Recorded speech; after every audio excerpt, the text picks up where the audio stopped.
tất cả các tổ công đoàn giải phóng các công dân. Ôi chúng con ơi, sức khỏe để ăn buổi tối các quan hệ được tay không rất rõ. Con người đang ở trong nó to nó nhiều như thế nào? Một tiếng này. Thầy cô tuổi gửi tới cả điệu múa thật là đặc sắc. Xin mời tất cả các cụ và quý vị đại biểu không khí thưởng thức và lắng nghe. Nhà này dưới đây đừng ngoáy đâu ạ.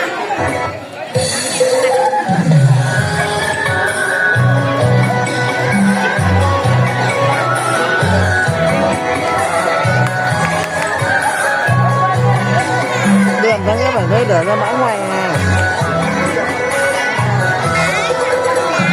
Hãy subscribe cho kênh Ghiền Mì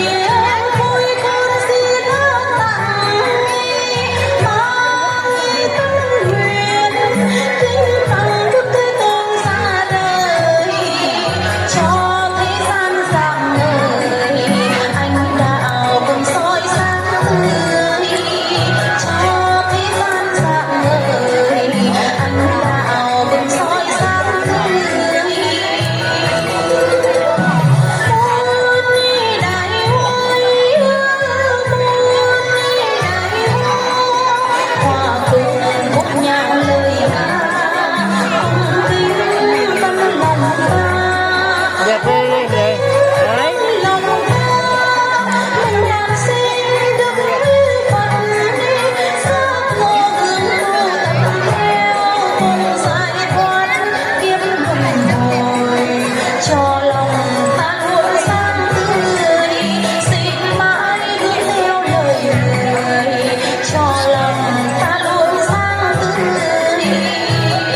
Hãy subscribe cho kênh Ghiền Mì Gõ để không bỏ lỡ